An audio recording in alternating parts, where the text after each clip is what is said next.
বিসমিল্লাহির রহমানির রহিম। আসসালামু আলাইকুম। দেশে কিংবা দেশের বাইরে যে যেখান থেকে আমার এই ভিডিওটি দেখছেন সবাইকে শুভেচ্ছা জানাচ্ছি। আমি মোহাম্মদ রুকনুজ্জামান রুকন। আজ আমি আপনাদেরকে দেখাবো ইসলামপুর গ্রামের জীবন্ত বাস্তব এক ইতিহাস। চলুন বন্ধুগণ, তাহলে শুরু করা যাক। ততক্ষণে আপনারা আমার সঙ্গেই থাকুন। 1974 সালে দুধকুমার নদীর বুকে জেগে ওঠে ভাসমান এক দ্বীপ। এই ভাসমান দ্বীপটি পর্যায়ক্রমে একসময় পরিণত হয় ইসলামপুর গ্রামে।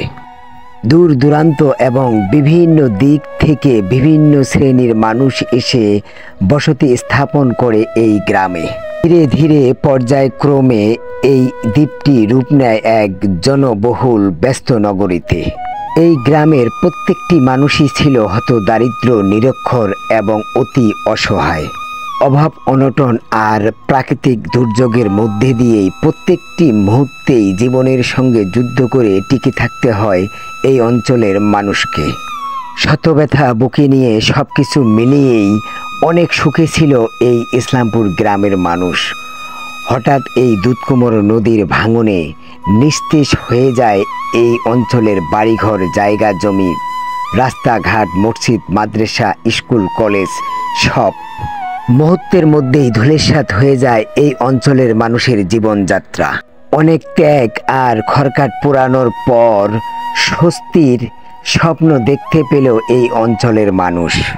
বাংলাদেশ সরকারের তত্ত্বাবধানে হঠাৎ করেই শুরু হয়ে যায় এই দুধকুমার নদীর বেড়িবাঁধ।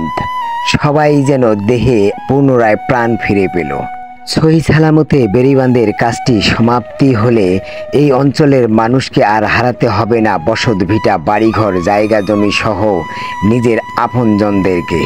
নদী ভাঙনের পর এই ইসলামপুর গ্রামটি যতটুকুই অবশিষ্ট রয়েছে ততটুকুর মধ্যেই সবাই মিলে সুখে দুঃখে, বিপদে আপদে মিলেমিশে বসবাস করতে পারবে এই ইসলামপুর গ্রামটিতে।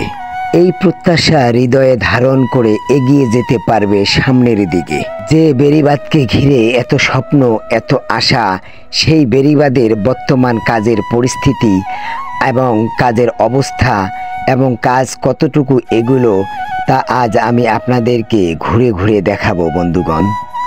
সবেমাত্র নদীর কিনারে বোল্টার ফেলেছে, এখনো বোল্টারের প্রসেসিং কাজ শুরু হয়নি। বোল্টারের প্রসেসিং কাজ শুরু হলে অন্ততপক্ষে নিশ্চিন্ত হবে এই অঞ্চলের মানুষ।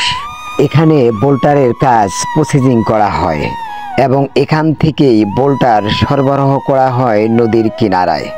এই যে বোল্টারগুলো ফেলা হয়েছে, এই জায়গাটি হলো নদীর পশ্চিম তীর এবং পশ্চিম তীরের কাজ এখন চলমান রয়েছে। আশা করা যায় অতি দ্রুতই এই বাঁধের কাজ পরিসমাপ্তি হবে। স্বস্তি মিলবে এই অঞ্চলের প্রত্যেকটি মানুষের হৃদয়ে। এই গ্রামের মানুষগুলো নিরক্ষর এবং অতি অসহায় হলেও কিন্তু তাদের মনগুলো অনেকটাই সাদা এবং তারা খুব শান্ত এবং সুস্থ শ্রেণীর মানুষ। পরস্পরের প্রতি রয়েছে অগাধ ভালোবাসা। একে অন্যের বিপদে জীবন বাজি রেখে ঝাঁপিয়ে পড়ে। পুরো গ্রামের সমস্ত মানুষগুলো মিলে মনে হয় যেন তারা একটি পরিবার। এই গ্রামে যদি কোনো পরিবারের বয়োজ্যেষ্ঠ কেউ মারা যান, সবাই মিলে সকলের সহযোগিতায় সেই বয়োজ্যেষ্ঠ মানুষের সৎকার এবং সদ্গতি করা হয়। এই গ্রামে কারো ঘরে যদি যুবতী, বিয়ের উপযুক্ত মেয়ে থাকে, পরস্পরের সহযোগিতায় সেই মেয়েকে দ্রুত বিয়ে শাদী দেওয়ার বন্দোবস্ত তৈরি করেন। এই গ্রামে কারো মধ্যে যদি কেউ অসুস্থ হয়, একে অন্যের দিকে সাহায্যের হাত বাড়িয়ে দেন। সবাই এই গ্রামের মানুষের জন্য দোয়া করবেন এবং ভালো থাকবেন, সুস্থ থাকবেন।